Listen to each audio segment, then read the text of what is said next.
Assalamualaikum warahmatullahi wabarakatuh. Perkenalkan, kami dari kelompok 7 yang beranggotakan saya sendiri, Septia Anggara Listiawati Putri, dengan NIM D03219034. Dan kedua rekan saya yaitu Sa'diatul Mu'awanah dengan NIM D03219033. Dan yang ketiga yaitu Ade Febriana Firmanda dengan NIM D73219039. Di sini kita akan menjelaskan tentang materi kita dengan judul Pelaksanaan dan Penyusunan Progress Report.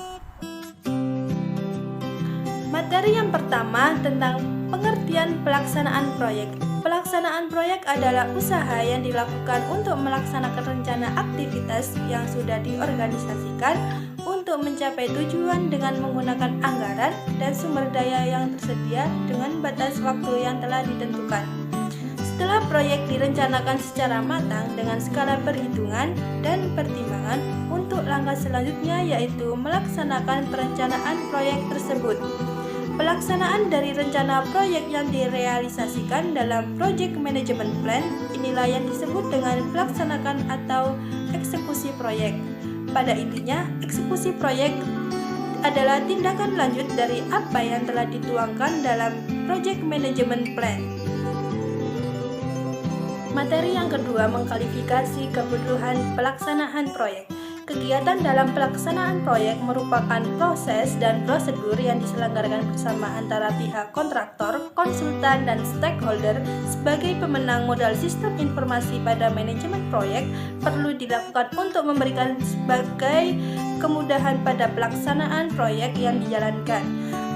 Keberhasilan dalam pelaksanaan proyek yang tepat pada waktunya adalah salah satu tujuan terpentingnya baik bagi pemilik proyek atau kontraktornya. Faktor-faktor yang harus dilakukan dalam pelaksanaan proyek. Yang pertama, identifikasi aktivitas-aktivitas proyek bertujuan untuk mengetahui secara rinci kegiatan-kegiatan yang ada dalam pelaksanaan proyek. Yang kedua, estimasi durasi aktivitas untuk memperkirakan waktu dalam penyelesaian aktivitas proyek tersebut. Yang ketiga, penyusunan rencana kerja proyek. Penyusunan rencana kerja proyek ini untuk menentukan tahapan atau urutan aktivitas kerja dalam pelaksanaan proyek. Yang keempat, penjadwalan aktivitas-aktivitas proyek untuk menentukan pada saat kapan suatu aktivitas harus dimulai dan diakhiri. Yang kelima, peninjauan kembali dan analisa terhadap jadwal yang telah dibuat untuk menjamin jadwal proyek yang masuk akal dan lengkap, sedangkan analisanya jadwal untuk rencana yang dapat dikerjakan dengan mempertimbangkan sumber daya produksi dan manajerial yang ada. Yang keenam, perencanaan jadwal pelaksanaannya. Penerapan jadwal pelaksanaannya ini untuk proses perencanaan dan penjadwalan proyek di mana jadwal telah cukup lengkap dan akurat.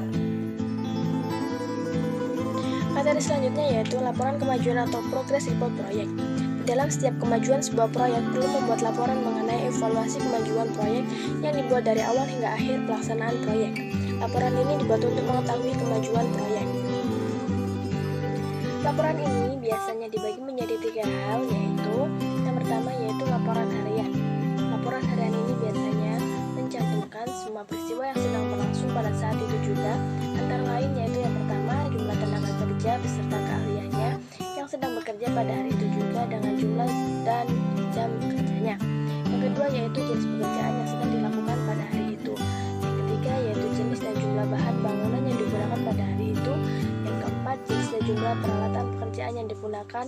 Yang kelima, hal-hal apa saja yang mempengaruhi pekerjaan seperti halnya hujan, gangguan listrik, dan juga gangguan lain-lainnya.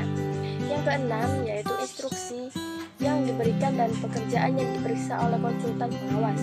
Yang ketujuh yaitu catatan hal-hal yang penting selama pelaksanaan pekerjaan berlangsung.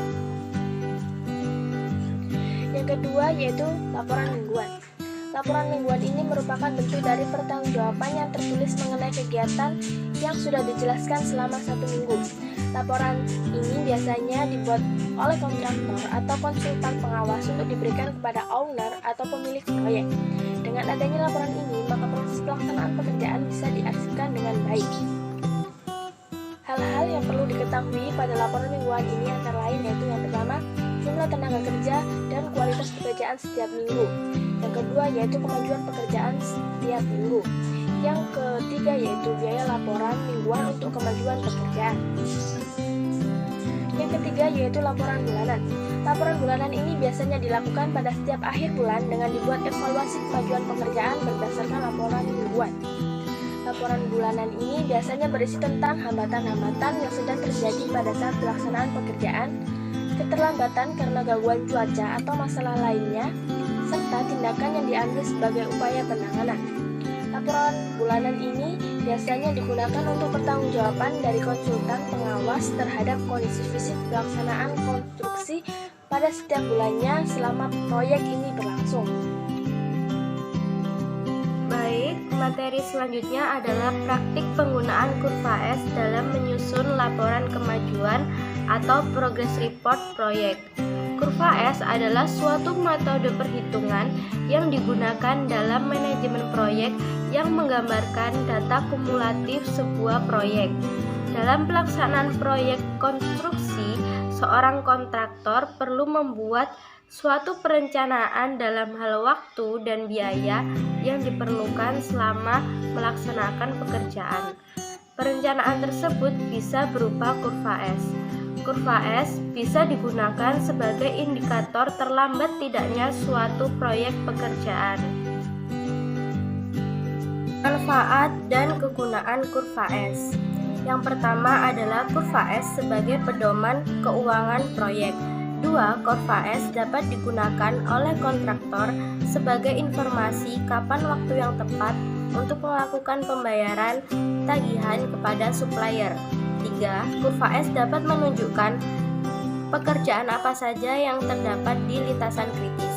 Lintasan kritis ialah item pekerjaan yang harus segera diselesaikan agar pekerjaan dapat selesai tepat waktu. 4. Untuk mengetahui progres apa yang telah dikerjakan. 5. Sebagai pedoman manajer untuk mengambil tindakan dan kebijakan agar pelaksanaan proyek dapat berjalan sesuai dengan kesepakatan. 6. Kurva S sebagai bahan pelaporan proyek kepada konsultan atau owner. 7. Sebagai informasi untuk mengontrol pelaksanaan suatu proyek dengan cara membandingkan antara kurva rencana dengan kurva realisasi. Selanjutnya adalah langkah-langkah membuat kurva S. Langkah pertama adalah buka lembar Microsoft Excel. Pastikan Anda sudah memiliki data tentang uraian pekerjaan, volume, dan harga satuan dari masing-masing pekerjaan proyek yang akan dilaksanakan. 3 adalah menghitung bobot dari masing-masing pekerjaan. 4. Menghitung jadwal waktu penyelesaian atau durasi dari masing-masing pekerjaan. 5. Membagi bobot kegiatan tersebut secara merata dalam satuan hari, minggu, atau bulan. Yang keenam, menjumlahkan bobot kegiatan yang terdistribusi tersebut secara kumulatif untuk setiap satuan waktu. Yang terakhir adalah buat kurva S dari data kumulatif yang didapatkan.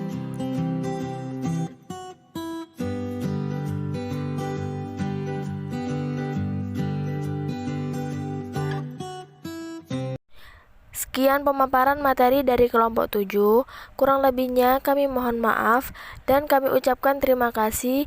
Wassalamualaikum warahmatullahi wabarakatuh.